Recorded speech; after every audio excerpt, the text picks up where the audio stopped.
Selamat pagi masih saya. Selamat pagi. Yang lain juga. Kita masuk ke materi. Kita masuk ke desain basis data. Jadi dalam perancangan sebuah DBMS secara baik itu meliputi 3 langkah, ya kan, dari sebuah desain database. Yang pertama itu adalah konseptual, yang kedua itu logikal, dan yang ketiga adalah fisikal.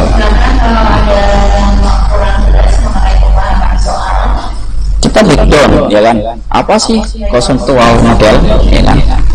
Konseptual model adalah sebuah definisi data yang diperlukan. Nah, pada langkah pertama ini yang perlu diperhatikan adalah data apa yang dibutuhkan sebagai objek. Jadi outputnya itu dilihat dulu. Kalian akan menampilkan secara screen atau layar maupun printer atau hasil sebuah cetakan. Dan nantinya data itu disimpan dalam sebuah file database. Nah, kumpulan data itu kan file. Jadi kalian fokus, ya kan, untuk konseptual itu fokus kepada outputnya, ya kan. Kalian akan menampilkan di screen atau sebuah printer. Nah, lalu yang kedua adalah logical database design, ya kan. Apa sih itu logical database design? Nah, logical database design adalah cara untuk menentukan data yang akan dikelompokkan dalam suatu file di database. Nah, secara logika, ya kan, logical database design berarti dia mengacu kepada logika. Nah, kemarin kita sudah belajar di logika algoritma. Logika itu apa sih? Logika adalah sebuah pemikiran, ya kan, secara fakta atau real, ya kan, atau secara logis. Nah, jadi tidak direkayasa. Nah, di dalam pengembangan logical database ini yang paling penting kita perhatikan adalah model relasi dan proses normalisasi. Nah, di mana model relasi dan proses normalisasi ini nanti akan digunakan untuk apa sih? Nah, digunakan untuk pengelompokan data menjadi dalam satu tabel berdasarkan entity yang sesuai dan relasinya. Jadi file mana saja sih yang tepat kalian kelompokkan ke dalam satu kelas, ya kan? Kelas itu wadah, ya kan, gitu kan kemarin, atau bungkusnya. Kalian punya file atau judul kolom nama, misalkan tanggal lahir, warna, merek, ya kan, plat nomor. Ya, kalian di situ akan melakukan normalisasi. Gimana sih file ini biar berkelompok sesuai dengan kelasnya, kan gitu. Nah, tidak dijadikan satu, ya kan? Misalkan data siswa, data nilai, jadikan satu tidak boleh, kita pecah. Nah, kan gitu. Nah, ini menggunakan logical database design, berarti sesuai kenyataan, tidak boleh direkayasa. Kalau kalian punya logical, misalkan data siswa, masa data siswa ada plat nomor terus nilai, nah itu kan tidak boleh. Nah, secara logika kan tidak termasuk. Nah, itu jangan dimasukkan, jangan, atau dijadikan satu kelompok. Lalu yang ketiga adalah physical database design. Yang terakhir ini, ya kan, cara yang terakhir. Jadi ada 3 langkah dalam mendesain sebuah database, ya kan. Yang pertama konseptual model berdasarkan outputnya yang akan ditampilkan, ya kan, lalu sesuai logikal. Yang kedua dan yang ketiga secara fisikal. Nah, secara fisikal database desain itu apa sih? Nah, jadi yang namanya physical database design adalah cara untuk mempertimbangkan, ya kan, kemampuan dari sistem yang akan dipakai jika diperlukan dalam pembahasan yang sesuai dengan informasi sistem. Hingga akhir tahun 2015 diketahui piutang. Nah, dalam artian bagaimana sih mempertimbangkan ketika kita ingin menyisipkan dan melakukan penghapusan, ya kan, pada tabel-tabel yang sudah dinormalisasikan harus digabungkan kembali, disebut penormalisasian. Nah, itu disebut dengan physical database. Ini ada 3 cara nih, ya. Kalau mau berdasarkan output, berdasarkan logikal, atau berdasarkan fisikal. Nah, nanti kebanyakan di dalam skripsi itu menggunakan logical database design, ya, sesuai kenyataan, ya kan. Dengan cara apa? Mode relasi. Nanti mode relasi pakainya apa? Boleh IRM, boleh IRD, ya kan, boleh pakai hipotesis. Nah, terus kalau normalisasi sudah, kita pakai normalisasi dari tahap 0 sampai tahap kelima, atau sampai berhenti ketiga aja tidak apa-apa. Nah, lalu kita belajar nih, misalkan di sini ada contoh database, ya kan. Nah, bisa dilihat, ya kan, di dalam layar kalian kelihatan nggak? Halo, kelihatan nggak database-nya? Jadi ada namanya, ada penjualan, Kelihatan tidak? 5 juta, kemudian ada catatan lagi. Tidak kelihatan sih. Belum. Nah, jadi ini kelihatan nggak? Nah, jadi saya ulang lagi tadi, ya kan, desain basis data, ya kan, adalah rancangan dalam pemilihan DBMS baik secara konseptual, logikal, dan fisikal. Jadi kalian milih nih, kalian mau merancang DBMS itu softwarenya, kalian menggunakan langkah seperti apa sih yang kalian pilih?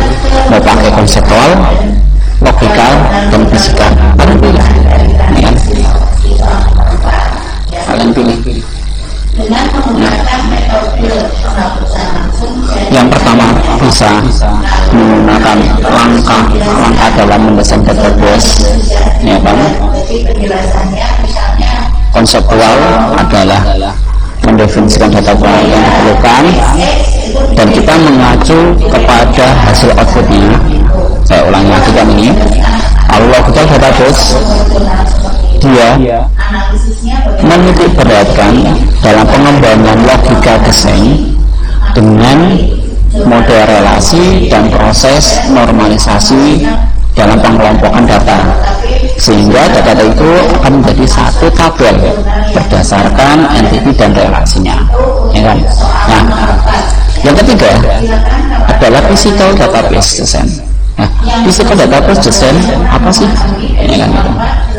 Physical database design adalah pertimbangan kemampuan di dalam sistem yang akan dipakai jika diperlukan dalam pembahasan yang sesuai dengan informasi sistem, ya kan. Pada tahap ini, ya kan, adalah untuk mempertimbangkan bagaimana cara menyisipkan dan penghapusan.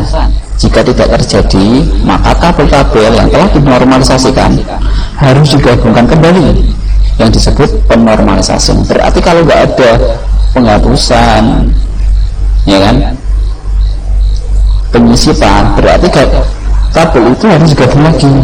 Nah, namanya itu disebut penormalisasi. Nah, contohnya ini, kalian bisa lihat di layar monitor kalian contoh database bank, ya kan?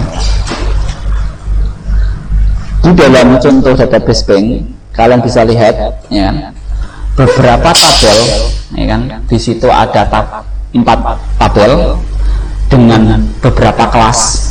Yang pertama kelas nasabah, kelas cabang bank, kelas rekening, dan kelas nasabah khas rekening. Nah, di dalam masing-masing kelas atau masing-masing tabel tersebut memiliki sebuah file name. Nah, file name itu apa sih? Sebuah judul kolom. Nah, judul kolomnya apa? Misalkan di sini bisa kalian lihat, ya kan, ID nasabah, nama nasabah, alamat nasabah. Lalu yang kedua cabang bank, itu sebagai kelas. Nah, di dalam kelas tersebut ada beberapa file. Filenya apa? Kode cabang, nama cabang, alamat cabang. Lalu di kelas rekening juga ada beberapa file. File apa? Nomor rekening, kode cabang, PIN, saldo. Nah, terus Pak, misalkan kita masuk ke kelas rekening, itu ada 101, namanya Bas, PIN-nya 111, saldonya 500.000. Itu disebut apa?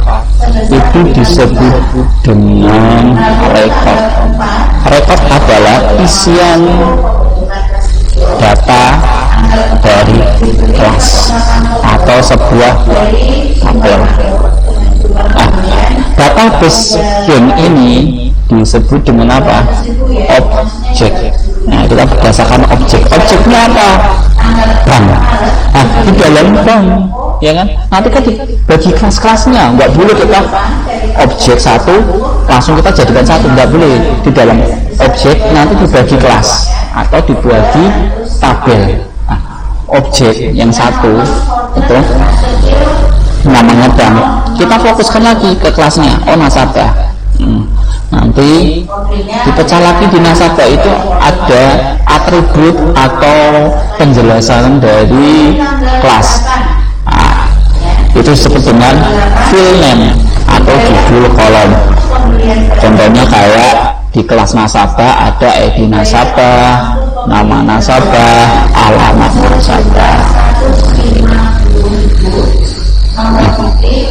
Kalau kalian pakai konseptual, nah, nanti hasil outputnya akan kalian tampilkan seperti apa sih? Nah, contohnya seperti ini. Ini sebagai konseptual model. Nah, berarti saya akan menampilkan sebuah output transaksinya akan berbentuk cetak. Nah, nanti ini tak cetak. Jadi laporannya seperti ini, hasilnya akan dicetak. Nah,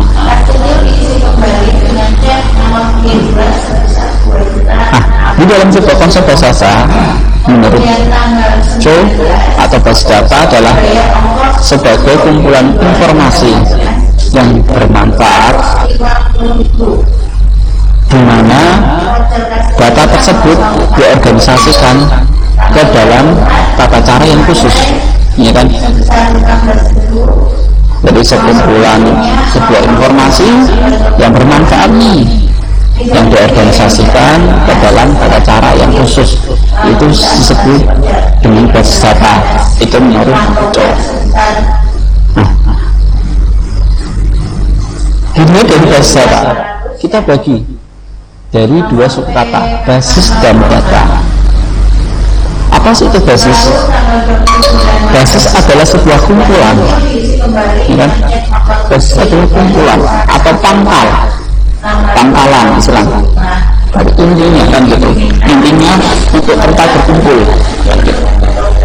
Nah, sedangkan data apa sih?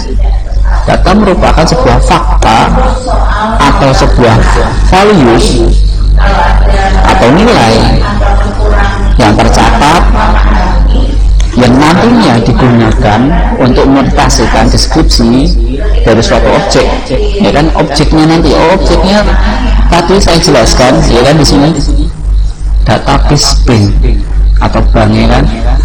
Di dalam database bank nanti dia punya kelas, ya kan? Kelasnya kelas nasabah, cabang bank, rekening, nasabah, rekening. Itu kelasnya. Di dalam kelas ya kalian tentukan normalisasinya. Berarti kalian harus menentukan fill yang tepat. Tidak boleh fill ini akan sama, misalkan nasabah bank di situ punya alamat nasabah, di cabang bank punya alamat nasabah, ini tidak boleh, kan beda, tidak sesuai dengan kelasnya. Jangan dimasukkan. Itu nanti tahap normalisasi. Gimana sih buat normalisasi? Kemarin kan sudah saya jelaskan, ya kan? Kalau kita kembali lagi nih tentang data, ya kan? Jadi data bisa disimpulkan merupakan fakta yang tercatat dan selanjutnya dilakukan pengolahan. Jadi kalian misalkan logikakan berangkat dari rumah ke Stekom. Secara tidak langsung kalian akan merekam data. Tadi saya di lampu merah, ya kan, melihat cewek cantik, misalkan gitu. Itu menjadi kumpulan data, ya kan. Kalian catat di mana, di memori. Ternyata tadi ada cewek cantik, ya kan. Lalu kalian proses, ya kan, menjadi bentuk yang lebih berguna. Jak kenalan, misalkan mbak di lampu merah, kan gitu. Jadi bisa dikatakan data adalah fakta yang tercatat dan selanjutnya dilakukan sebuah pemrosesan. Dari pemrosesan tersebut menjadi sebuah informasi yang lebih berguna atau bermanfaat bagi pemakainya.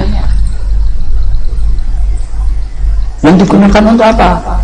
Mengambil sebuah keputusan. Kalau kita sudah dapat hasil dari proses data tersebut, kita tahu langkah apa sih yang kita ambil. Informasinya misalkan nilai kita di bawah rata-rata, ya kan, sudah tampil di layar. Kalau kalian sudah tahu informasi tersebut, kalian bisa mengambil tindakan. Gimana sih selanjutnya? Saya akan lakukan perbaikan, misalkan gitu.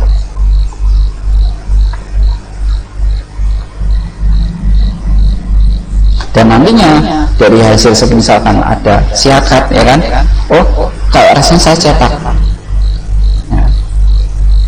berarti nanti saya tahu mata kuliah apa saja sih yang akan saya tempuh di semester ini, kan gitu. Secara konsep basis data atau database ada apa sih? Basis data atau database secara konsep merupakan sebuah kumpulan dari data-data yang membentuk suatu berkas. Kumpulan berkas tadi sudah saya jelaskan adalah file. Ingat-ingat, kadang orang tuh bingung file dan fill. File adalah kumpulan data, fill adalah atribut dari sebuah kelas atau penjelas dari sebuah tabel, ya kan? Jadi fill dan file itu beda.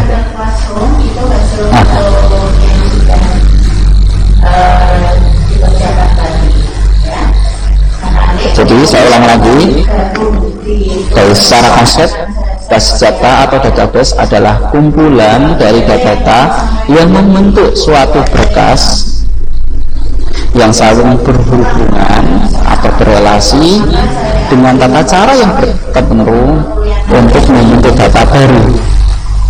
atau disebut dengan informasi. Nah, tetap sehat ya. Jadi database untuk tidak keluar rumah ya. memiliki sebuah skema dan struktur, ya kan? Nah, kita bisa lihat nih skemanya seperti apa sih? Nah, skemanya dalam database itu memiliki dua. Nah, yang pertama interget dan yang kedua share. Apa sih yang disebut dengan interget? Interget adalah terpadu. Nah, yang dimaksud dengan terpadu apa sih?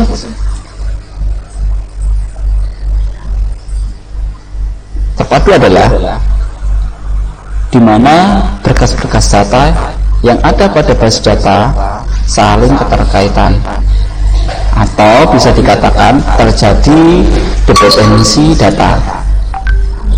Itu interget. Lalu yang kedua, ya kan, konsep dari yang kedua, berbagi data atau share. Jadi di mana data yang sama dapat dipakai oleh sejumlah pengguna dalam waktu yang bersamaan. Misalkan kayak web, kalian mengakses siakan secara bersama-sama. Apakah bisa? Bisa jawabannya. Nah, ini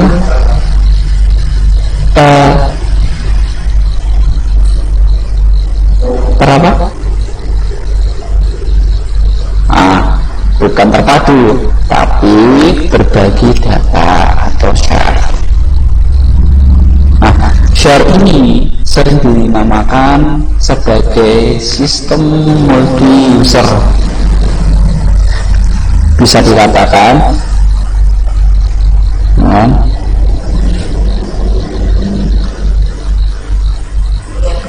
sistem dapat digunakan, ya kan, oleh pengguna dalam waktu yang bersamaan.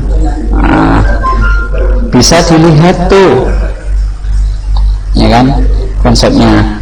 Yang pertama kita BBMS, kita menentukan dulu toolsnya, sistem yang akan kalian gunakan. Setelah itu kita membuat database, ya kan, misalkan pakai akses. Nah, di dalam akses kita akan membuat sebuah database, ya kan, dengan objeknya apa sih? Oh, tadi di sini data bank. Nah, di dalam data bank kita buat kelas. Kelasnya apa saja sih tadi? Oh, data nasabah. Jadilah tabel nasabah. Oh, data rekening. Jadilah data rekening.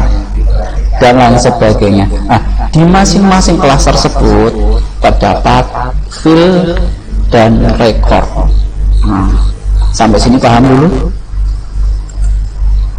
Ini yang masih masuk, masih saya nih. Yang lain mana ini? Halo? Yang lain mana masih saya? Udah juga ya? Oh gitu. Yang ini nanti diputar lagi di siakat ya, sambil absensi ya. Nanti misalkan kok belum jelas, silakan tanyakan, karena nanti ini sedikit banyak, ya kan, nanti akan keluar di semesteran.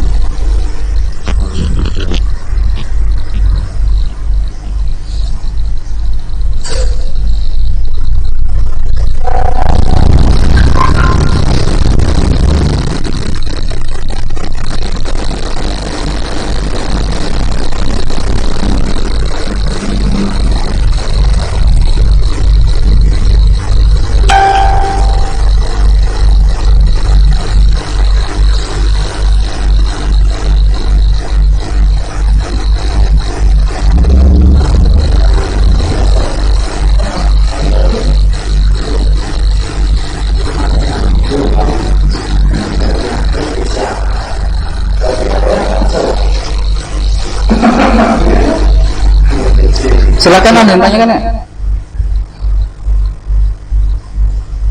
Ada ya. Kita lanjut lagi ya.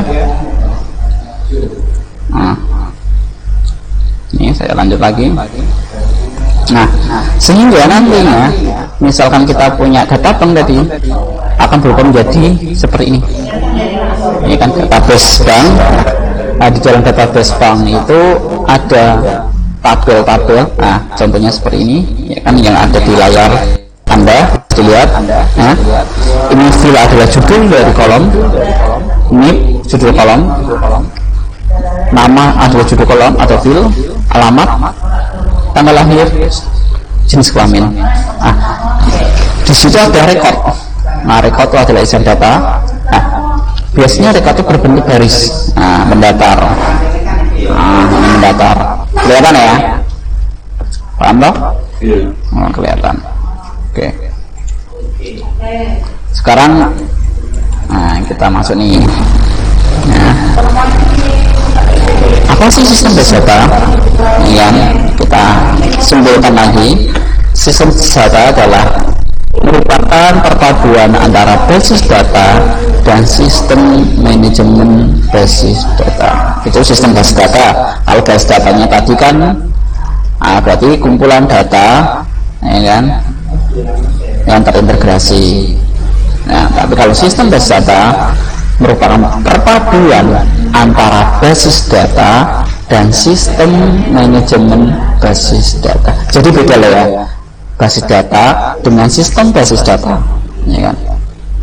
Karena sistem itu rangkaian, ya kan? Rangkaian-rangkaian yang digunakan, ya kan, untuk membuat prosedur, ya kan, yang meliputi, ya kan, teknologi, pengguna, dan lain sebagainya. Itu sistem, namanya sistem terintegrasi, ya. Lalu basis data adalah kumpulan datanya tadi. Gimana sih kumpulan data kumpulan data ini bisa termanajemen? Nah,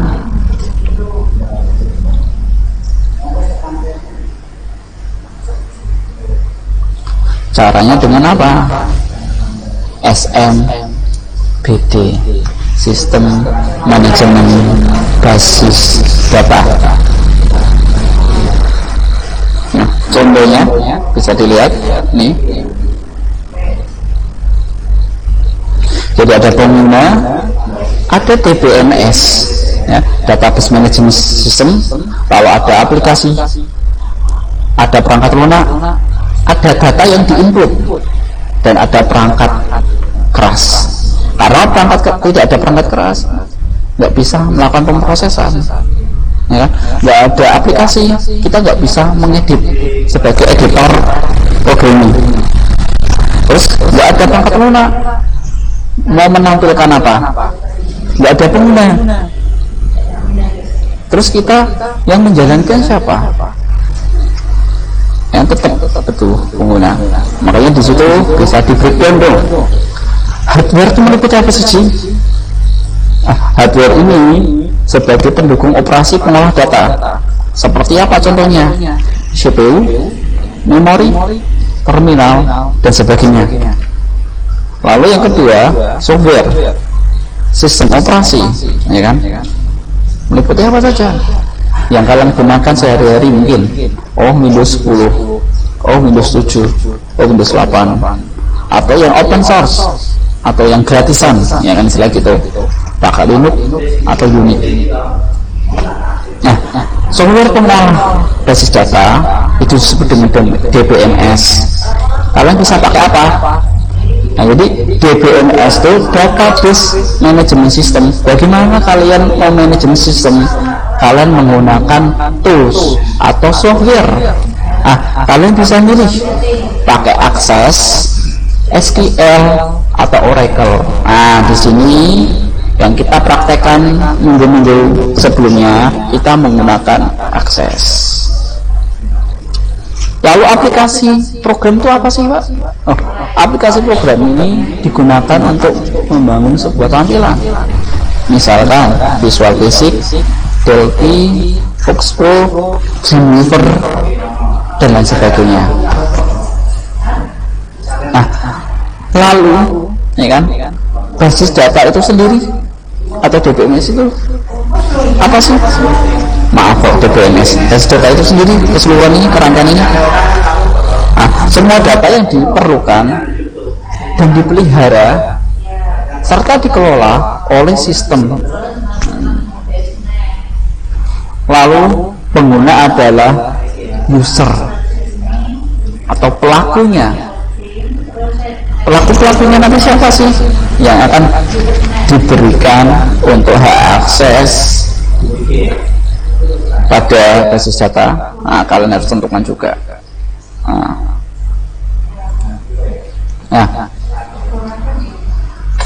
Sekarang apa sih peran dari basis data? Kenapa sih basis data diperlukan? Jadi basis data kenapa sih penting? Karena digunakan untuk apa? Pengolahan data yang menggunakan komputer, ya kan? Sebagai sistem informasi. Karena basis data merupakan dasar dalam menyediakan informasi. Lalu dari basis data itu juga digunakan untuk apa? Menentukan kualitas informasi. Jadi data-data yang mentah tadi, misalkan kalian jalan dari rumah ke Stekom, kalian pasti mendapatkan sebuah informasi yang kalian lihat, otomatis kalian rekam di dalam otak. Misalkan ada kecelakaan, apakah itu menjadi informasi yang penting?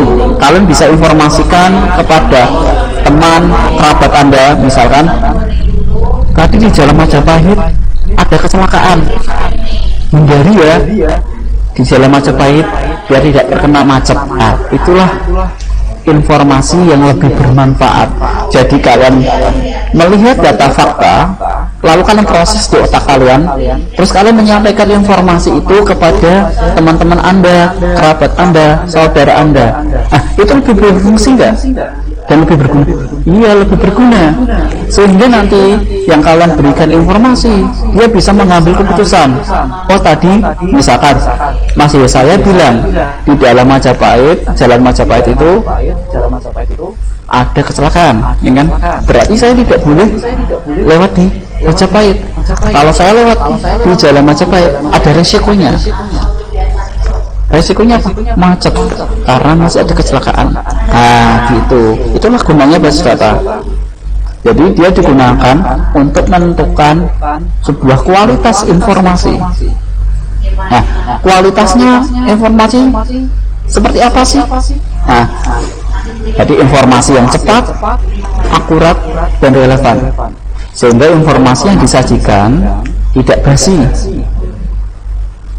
Dan informasi dapat dikatakan bernilai bila manfaatnya lebih efektif dibandingkan dengan biaya pendapatannya. Kayak tadi, masih saya dari dari rumah ke kampus, dia jalan naik motor, ya kan, lihat ada tabrakan, ada kecelakaan tuh, jalannya macet, dia memberikan informasi, itu lebih bermanfaat, kan gitu. Dan itu akurat nggak? Akurat, karena yang betul.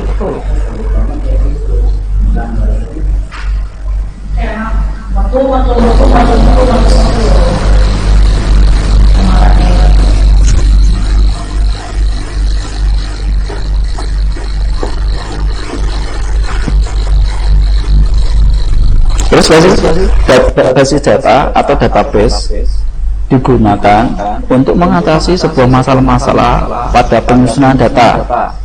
Jadi ketika kita melakukan penyusunan data itu terdapat sebuah permasalahan. Basis data ini akan berperan penting. Apa saja sih perannya? Yang pertama, mengatasi kerangkapan atau disebut dengan redundansi data. Apa sih itu dengan redundansi data? Penyimpanan data ya yang sama pada beberapa tempat selain bisa menyulitkan pemakai tentang kualitas. Ya. atau memboroskan tempat penyimpanan, karena kan double. Nah, jadi memboroskan tempat penyimpanan,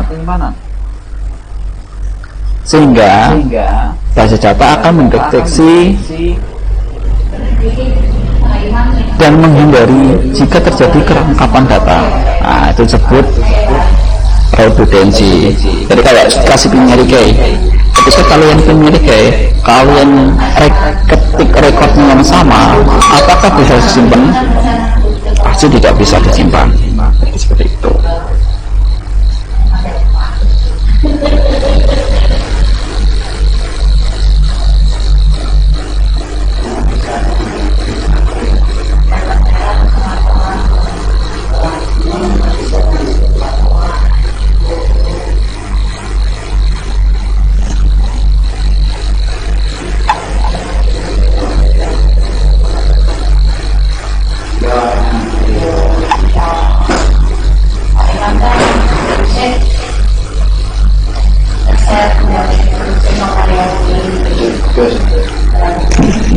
Gimana?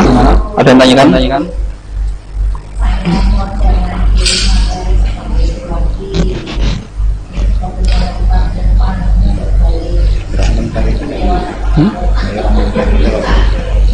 Klik kanan teks.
Silakan ditanya kalau misalnya kan. Terus yang kedua, menghindari terjadinya inkonsistensi data. Nah, nanti bisa dibaca sendiri. Lalu yang ketiga, mengatasi kesulitan dalam mengakses data. Lalu yang keempat, menyusun sebuah format yang standar dari sebuah data. Lalu yang kelima, penggunaan oleh banyak pemakai atau multiple user. Lalu yang enam, melakukan perlindungan dan pengamanan data. Lalu yang ketujuh, menyusun integritas dan independensi dari sebuah data. Hasil dari sebuah abstraksi data. Kegunaan utama sebuah basis data adalah agar pemakai atau user mampu menyusun suatu pandangan dalam bentuk abstraksi dari data yang bertujuan untuk menyederhanakan interaksi antara pengguna dengan sistem dan basis data. Jadi bisa dilihat itu gambarnya kan. Dari tampilan 1, view 1, view 2, view 3 dengan user bagian keuangan, bagian personalia, dan bagian penjualan. Nah, di situ ada level konseptualnya, kan? Jadi outputnya tadi kan view-nya kan. Nah, terus level fisiknya.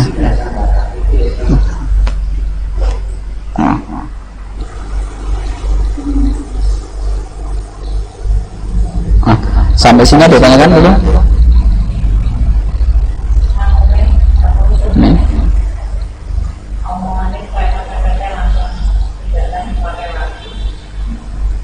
Ini sudah saya jelaskan, kita cuma mengulas saja.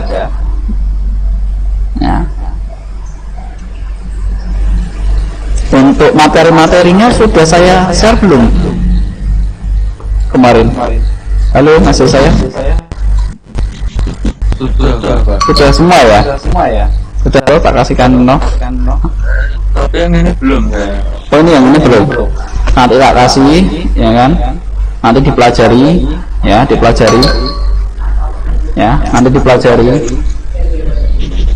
Silahkan jika tidak jelas ditanyakan. Nah, sampai sini ditanyakan enggak?